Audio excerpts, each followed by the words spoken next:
Illusion of control, the hidden bias that keeps gamblers hooked. In the illusion of choice, remember this. He who thinks he controls the dice is already owned by the table. You walk into a casino, and the world shifts. Lights dazzle. Sounds sparkle. You touch the slot machine button, and with a breathless pause, you wait. Then it spins. You press again. Not because you believe in luck, but because you felt it last time. That tiny thrill, like maybe, just maybe, you nudged fate your way. This is the illusion of control, the hidden psychological bias that quietly governs the modern gambling experience. Not just in casinos, but online. Not just in poker, but in fantasy leagues, trading apps, even raffle-based promotions. It is powerful, it is profitable, and it is deeply human. This article is a contradiction-driven journey across three layers. The illusion, where your mind plays tricks on you. The system, where design exploits those tricks. The exit, where insight becomes agency. We won't shame you. We'll coach you. With help from a behavioral economist, a strategic stoic, and a casino architect, you'll walk out smarter, calmer, and harder to manipulate. Let's break the illusion. Part 1. Your brain, the biased gambler. Section 1.1. The confidence that betrays you. You believe you're playing the machine, but the machine is playing you. Imagine you're rolling dice. You roll them softly when you want a low number, harder when aiming high. Rational? No, but deeply common. In Langer's 1975 study, participants offered higher bets when they believed they had control over a random event, like choosing their own lottery ticket. This is the illusion of control bias, a cognitive distortion that leads people to overestimate their ability to control events, especially random ones. But the contradiction reveals itself clearly. First, you feel like you made it happen. Second, statistically, nothing you did changed the outcome.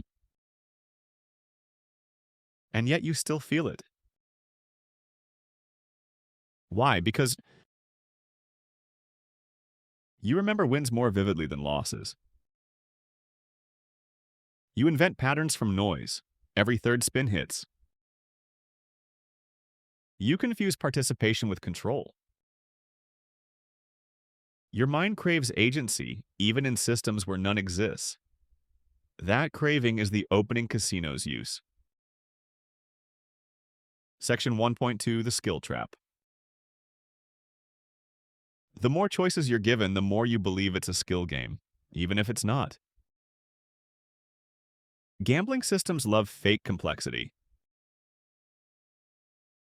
Picking red or black in roulette feels like strategy. Choosing the hold cards in a slot machine simulates decision-making. Clicking spin again feels like it matters.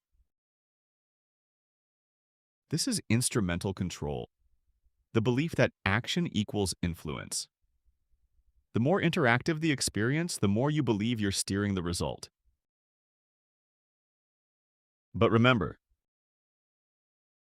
skill-based mechanics in fundamentally random systems are UX illusions.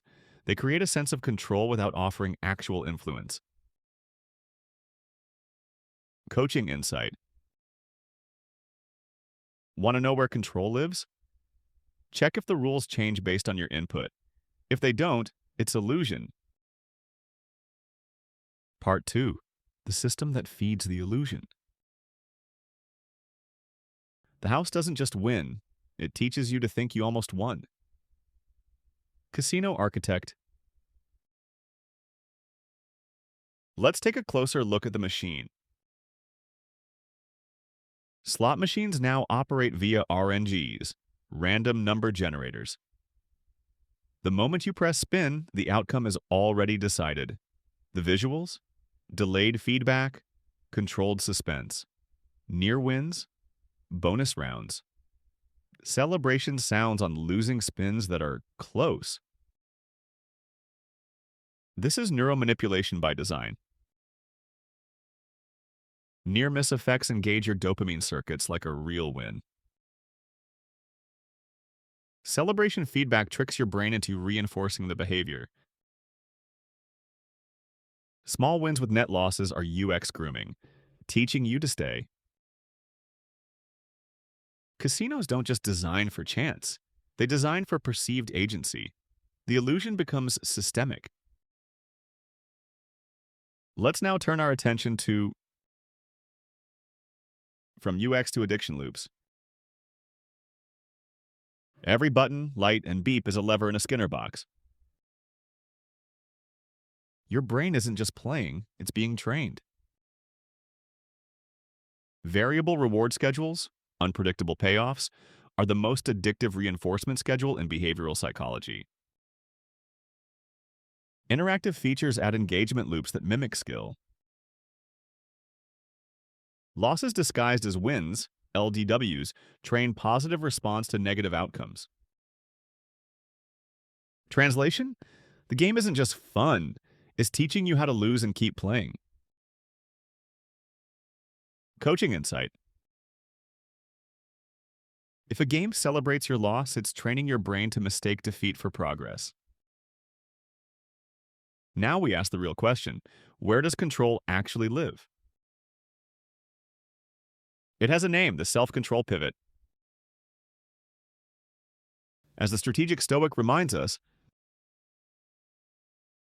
control doesn't mean you win the game. It means you walk away when you choose to. You don't control the wheel, the cards, or the code, but you do control the following. When you play, why you play, how you frame the experience, how quickly you step back when impulse creeps in. This is the shift from outcome-based thinking to input-based clarity. Imagine journaling after a session. What was I feeling before I played? What story did I tell myself after that win? Where did I lose clarity? The illusion fades the fastest when tracked in real time. Now comes the shift that changes everything. Reframing the game. You don't have to renounce the game, just redefine your terms of engagement. Gambling isn't the enemy, unquestioned attachment is. The goal isn't abstinence, it's sovereignty. Try this. Play a game knowing it's luck and track your reactions. Say aloud, this is random. My choices affect my emotion, not the outcome. Pause after each round, ask, am I still clear? The game becomes a mirror for your inner state, not a controller of it. Final synthesis, awareness is power. The illusion thrives in unawareness, but once seen clearly, it loses its grip. You are not weak for falling into this trap. You're human. The illusion of control exploits noble traits. Desire for agency, pattern recognition, emotional investment. But those traits, once made conscious, become tools of freedom. The shift isn't from gambler to abstainer. It's from player, observer, strategist. So next time you feel the rush, pause. Notice the story forming. Ask who's really in control. And smile because now you know.